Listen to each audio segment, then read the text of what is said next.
Hello and welcome to Ilanomics. Today was the big meeting of the MPC of the RBI, the Monetary Policy Committee of the Reserve Bank of India. And we were all expecting this MPC commentary, the decision of the RBI today, because of what has happened over the last month and a half, 2 months in the global economy, the impact of geopolitics on our economy and the rest of the world. At the same time, other headwinds we have talked about earlier, uh, such as the Fed decision in the US, imported inflation, the oil shock, much was building up to this MPC meeting. The MPC meeting took place yesterday and day before, and the governor Shaktikanta Das, announced the decisions of the MPC, and there were surprises and some predictable outcomes. Uh, I've got Professor Patnaik here with us, joining us from Mumbai, sorry, to talk about what happened with the RBI MPC today. And let me tell you, this is as we tweeted today through the day. This is also a farewell episode of Ilanomics, at least for now, because Professor Patnaik has moved on from Delhi. She is gone to Mumbai. She's taken up a new position. So Ilanomics is going to be the final episode, at least for now. Maybe we will have another opportunity at some other point in time. So Ila, on that note,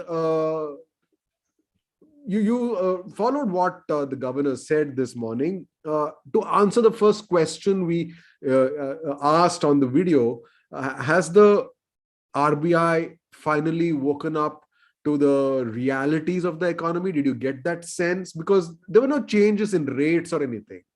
Yeah, I think even though there were no changes in rates, but I think it's important that what the RBI did was to indicate that now global inflation and inflation in India is a big concern, that's picking up. So it has reduced its growth forecast, but more importantly, it has raised its inflation forecast.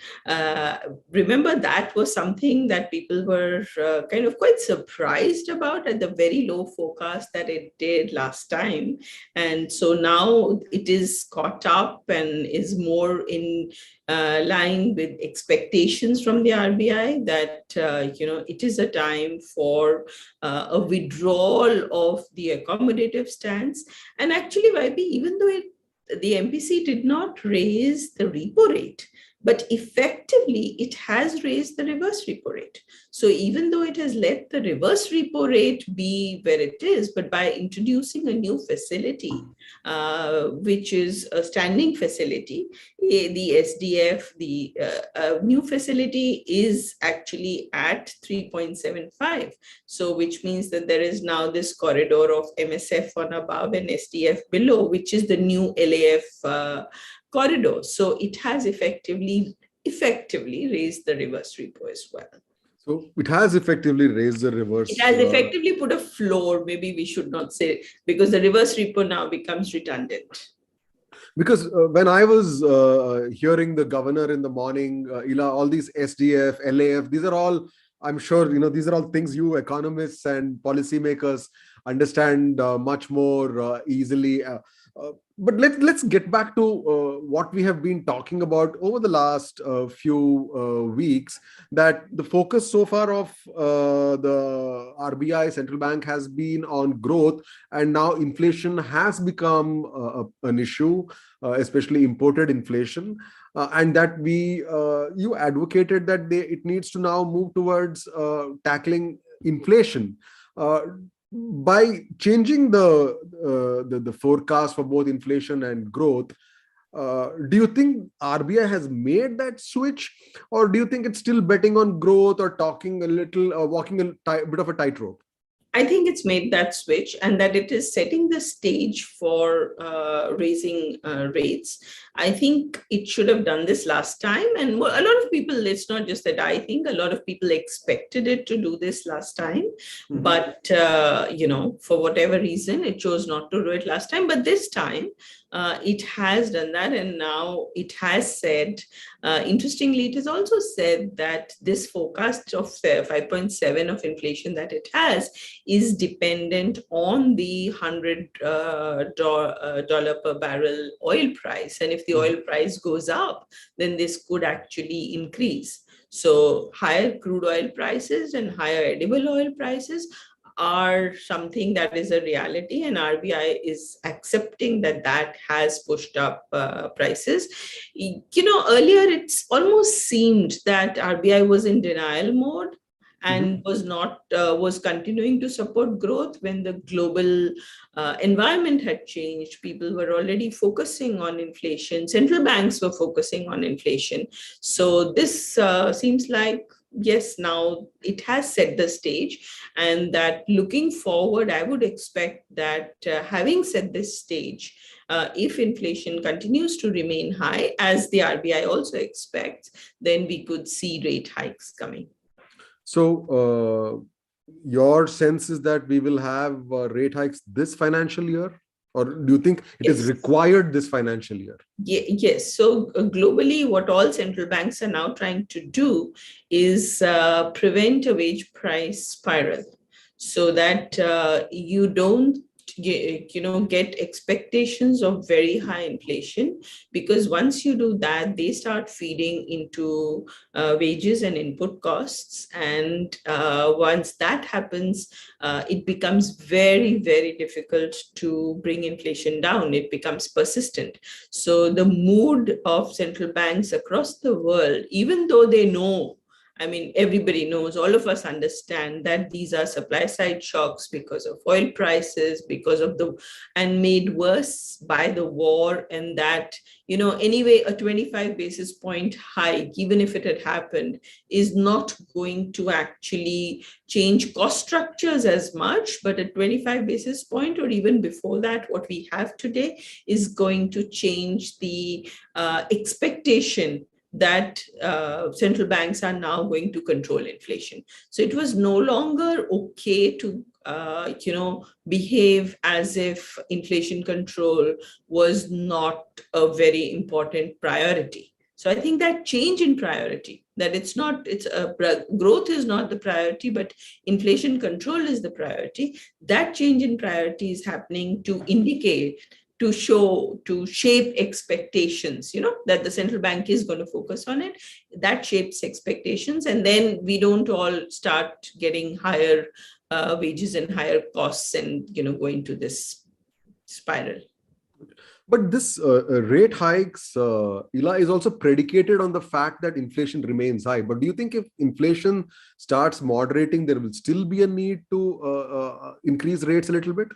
YP, by now, nobody is thinking that inflation is going to start moderating on its own. Okay, so maybe this time last year, and maybe a couple of even two monetary policies ago, you and I were also arguing that inflation might moderate even without rate hikes, and so it was supply side, and maybe things could ease up. But I think that was more than 4 months to 6 months ago.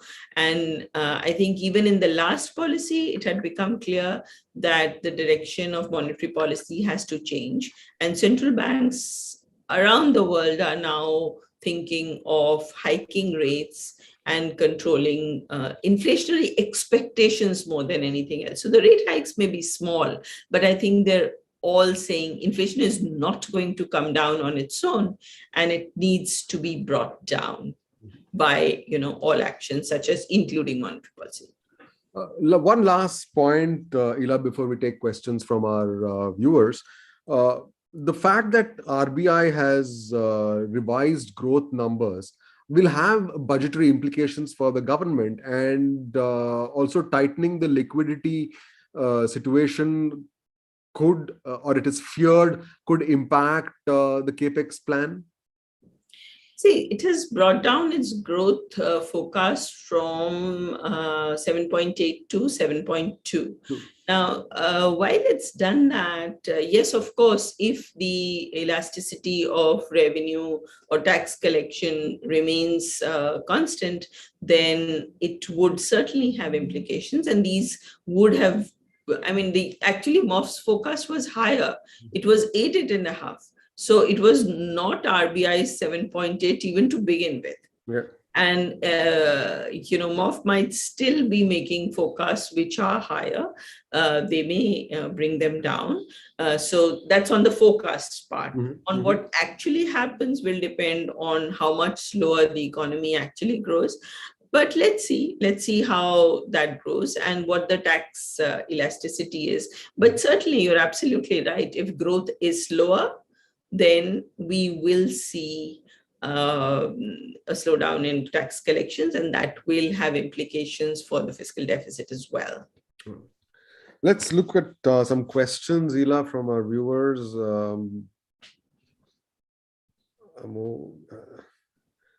The first question is from Vishal.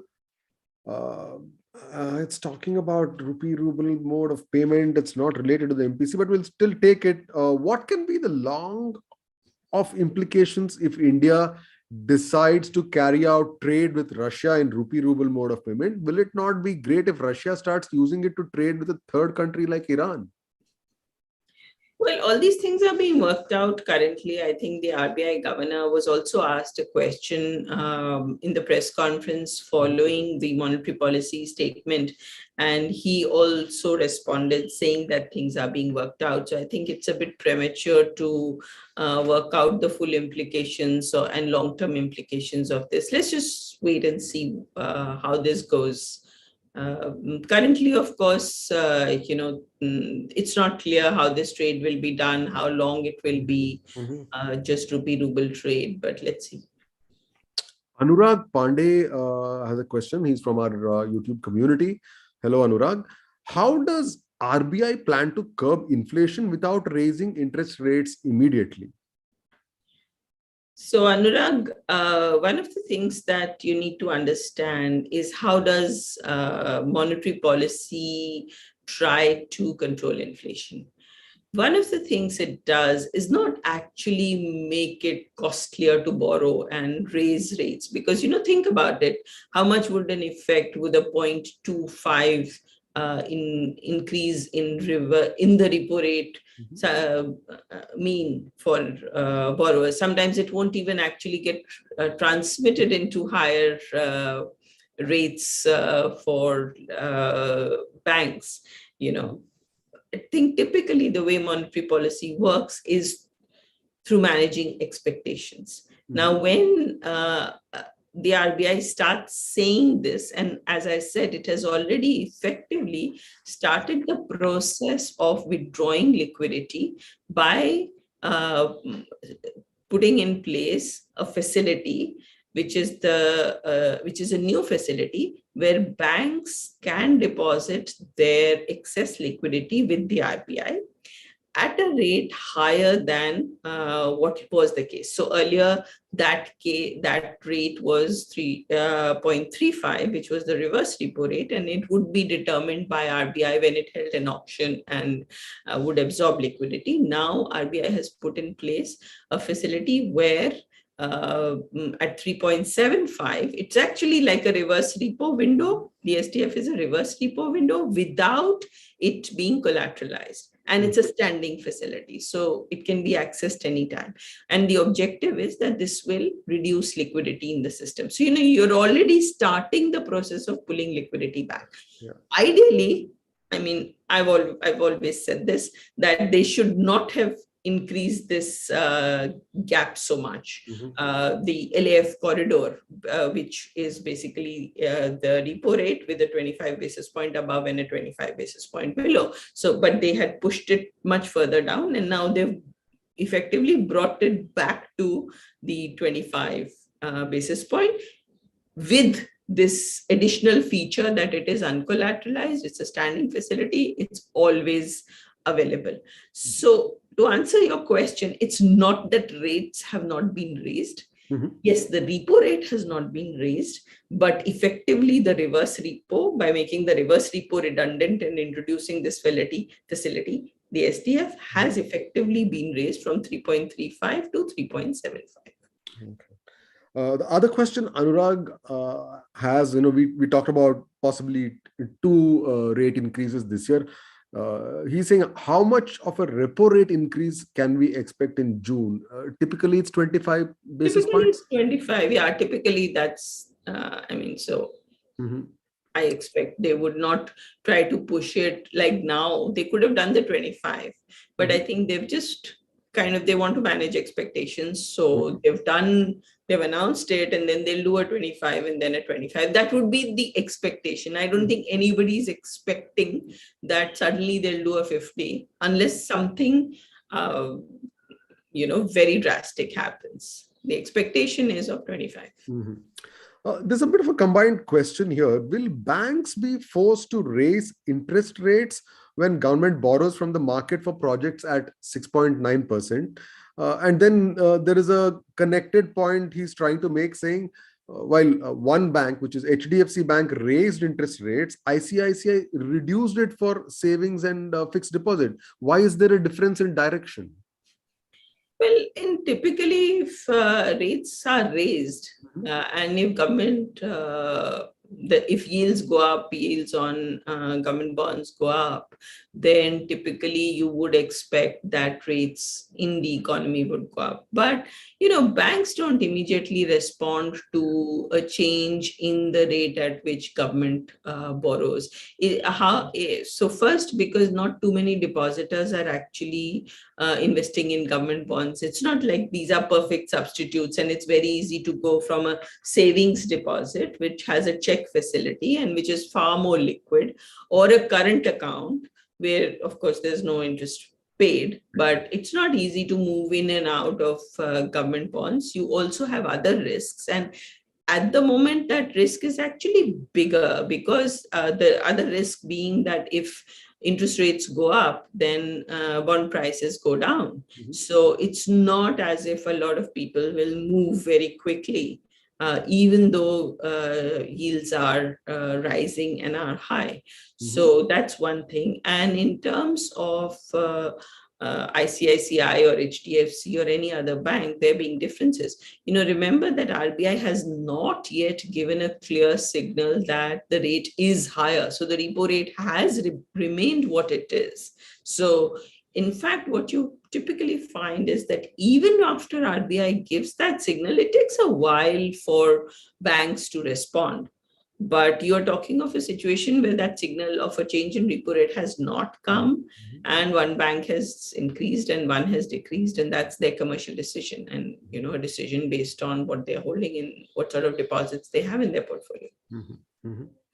Jitendra Tiwari is referring to the revenue secretary had a press conference this afternoon talking about increase in tax collections in the last fiscal. He says on the tax front, did we not just hear today itself, the tax collections for the last fiscal are already touching the forecast for the current fiscal. So what kind of risk are we expecting on that front? So that's why I emphasize that it depends on the elasticity. So what has happened is that, as expected, when you introduce a goods and services tax, it increases the tax base, because it incentivizes people to be part of the tax network. Mhm. And that is one of the things that has been happening. Mhm. Second, corporate tax rates, somehow corporates have also, so there has been a redistribution in terms of formal and informal sector in favor of the formal sector. So you find that corporates have performed better than MSMEs, for example, and corporates, the share of revenue of profits that go to corporates has increased. So that again has added to the elasticity. Mhm. So that's you're getting more out of the same GDP growth because of this redistribution towards the formal sector. You're getting more taxes out of the same GDP growth because of a GST, which means higher compliance. Now, when it comes to what risk are we talking about, we are saying that if in the present budget you take those higher elasticities into account, okay, and then you make a projection based on GDP growth being 8%, but actual growth is 7%, and that those elasticities remain the same, then there is a risk of lower tax collection. Now, of course, there are these 1, 2, 3 assumptions there, which is that the elasticities don't increase. If the elasticities increase, if you get even more out of the same 1% increase in GDP, then obviously you get higher tax collections. So, then you're right that then that risk is not there. But, in any budget exercise, it's not that they don't see the elasticities and they don't see the fact that they are increasing as well.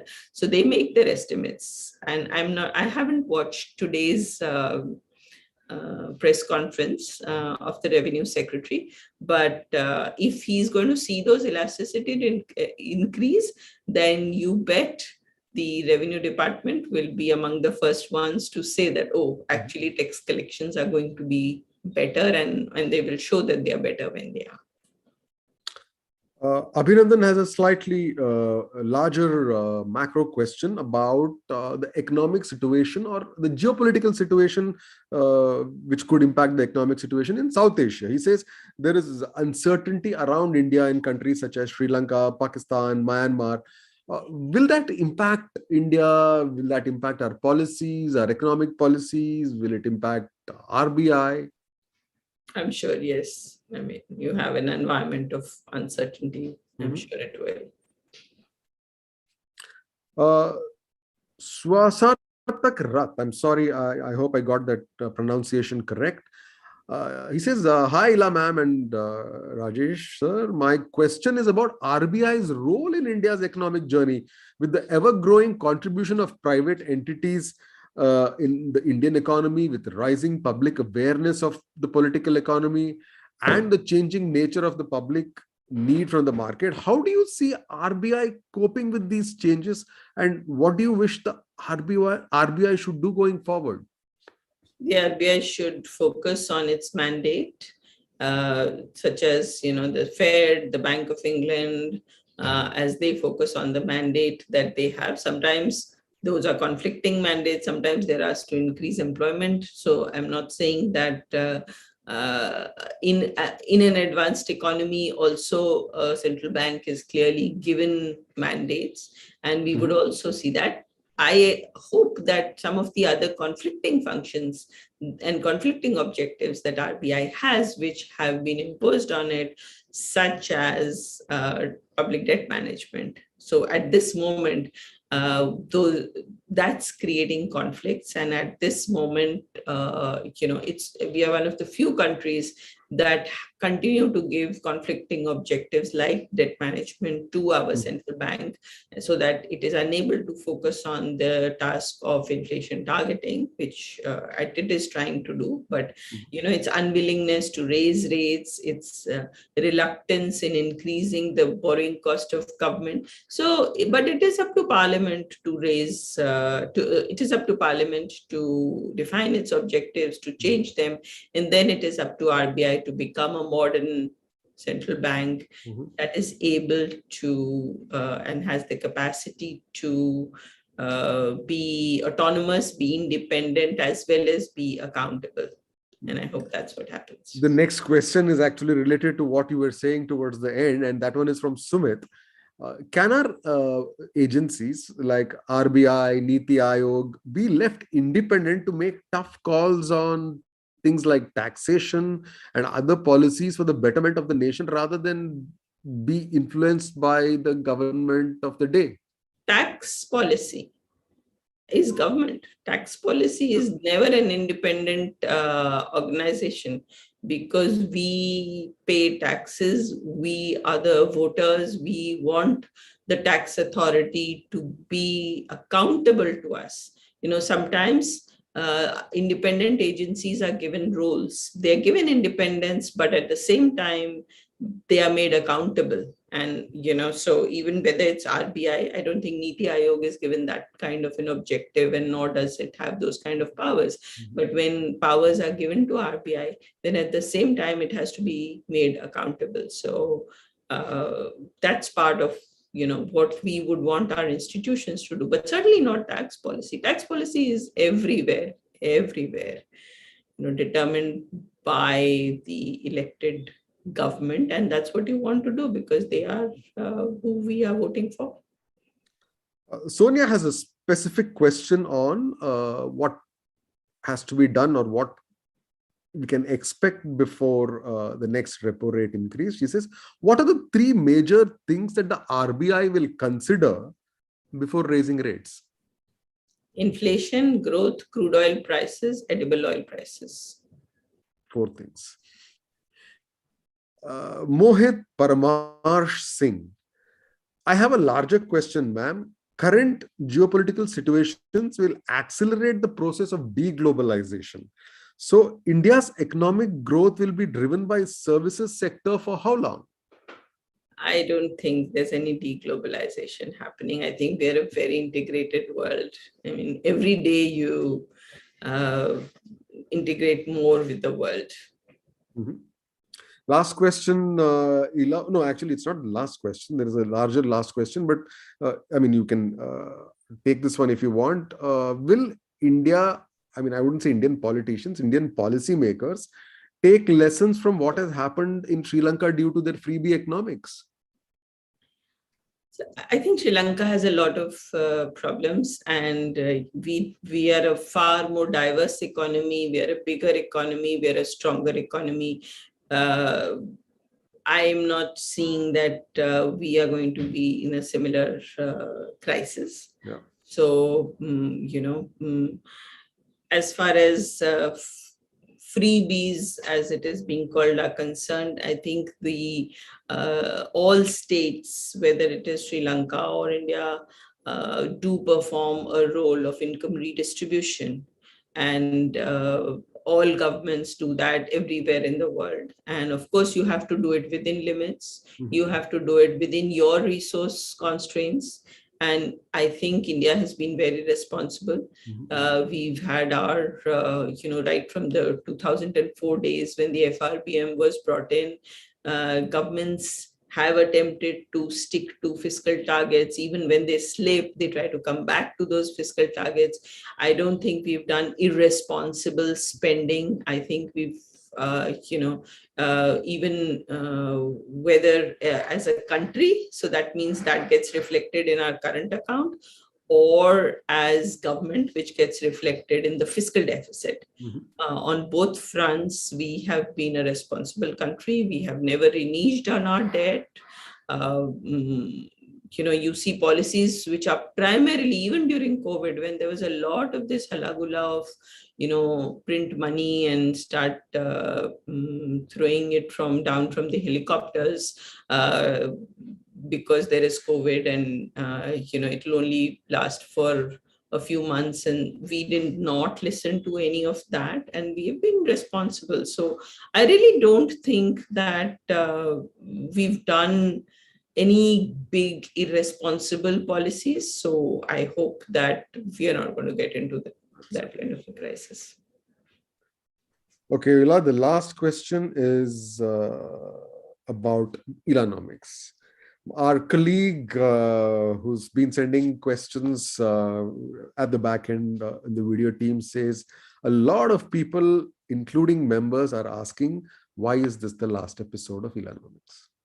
I've taken on a new job and new responsibilities, and I want to devote time and attention to the work that I'll be doing. But I hope soon, when I have the time and when I feel I can again devote time to this, I'll come back and do it.